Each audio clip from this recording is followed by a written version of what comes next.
اور حضرت عائشہ رضی اللہ تعالی عنہا کی خود روایت آتی ہے کہ جو شخص یہ کہے کہ اللہ کے رسول غیب جانتے تھے وہ جھوٹا ہے، اللہ کے رسول غیب نہیں جانتے تھے۔ ہو سیدہ عائشہ صدیقہ کی حدیث کو پیش کرتے ہو، اسی طرح لوگوں کو کنفیوز کرتے ہیں۔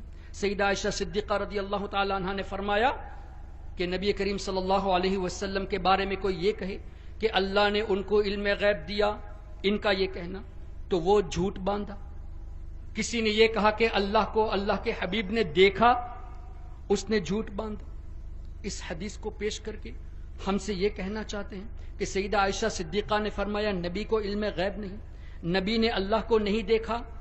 یہ بے وقوف بقول علامہ مشتاق احمد نظامی بولتا ہے مگر سمجھتا نہیں، دیوبندی بولتا ہے مگر سمجھتا نہیں۔ سیدہ عائشہ صدیقہ کے بارے میں یہ کہتے ہیں کہ ان کا عقیدہ تھا کہ نبی کو علم غیب نہیں تھا۔ قرآن فرما رہا ہے کہ اللہ تعالیٰ عام لوگوں کو غیب نہیں دیتا، وما کان اللہ لیطلعکم علی الغیب ولکن اللہ یجتبی من رسلہ من یشاء، اپنے رسولوں کو غیب دیتا ہے۔ قرآن فرماتا ہے عالم الغیب فلا یظہر علی غیبہ احدا الا من ارتضی من رسول، اللہ عالم الغیب ہے، اللہ اپنے غیب پر کسی کو اطلاع نہیں دیتا مگر اپنے رسولوں کو دیتا ہے۔ تو تم کیا کہنا چاہتے ہو؟ سیدہ عائشہ صدیقہ قرآن کی اس آیت کو نہیں مانتی؟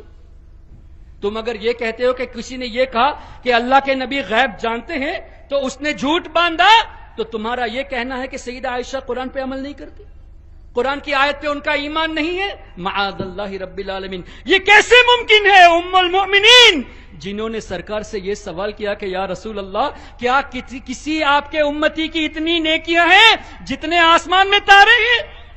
یہ سوال ہی غیب کی دلیل ہے، یہ سوال ہی غیب کی دلیل ہے۔ اللہ اکبر۔ سیدہ عائشہ صدیقہ کا یقیناً عقیدہ یہ تھا کہ حضور کو علم غیب دیا گیا نہیں تو وہ قرآن کے منکر ہوتی، اور اگر قرآن کے منکر ہوتی تو معاذ اللہ ایمان نہیں ہوتا، ایمان نہیں تو ام المؤمنین کیسے کہا جاتا؟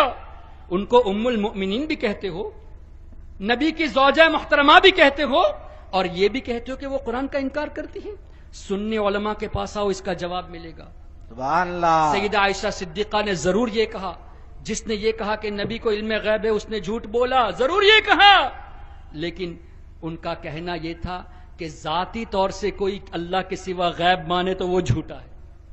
اور ہمارا بھی عقیدہ یہی ہے، اللہ ذاتی طور سے غیب جانتا ہے، اور اللہ کے رسول، اللہ کے نیک بندے اللہ کی عطا سے جانتے ہیں۔ اب اس آیت کے تحت یہ عقیدہ رکھو گے کہ سیدہ عائشہ نے یہ فرمایا کہ اللہ کی عطا سے تو غیب جانتے ہیں، ذاتی طور سے کوئی بھی غیب نہیں جانتا، ایسا کہنا غلط ہے، تو ہمارا سیدہ عائشہ صدیقہ پہ حدیث ان کے کہنے پر ہمارا عمل ہو گیا صحیح۔ ہمارا کہنا اور سیدہ عائشہ صدیقہ کہنا ایک ہی ہے، مطلب ہم ان کے قول کو مانتے ہیں، اسی پہ عمل کرتے ہیں۔ ہم نبی کے غیب کو ذاتی نہیں اللہ کی عطا سے مانتے ہیں، اور تم اس کا انکار کرتے ہو سیدہ عائشہ کا نام لے کے۔ In other words, you are accusing Syeda Aisha Siddiqa by saying that she has rejected the verses of the Quran. انہوں نے قرآن کو ریجیکٹ کیا، یہ تم کہنا چاہتے ہو؟ شرم آنی چاہیے، اپنے آپ کو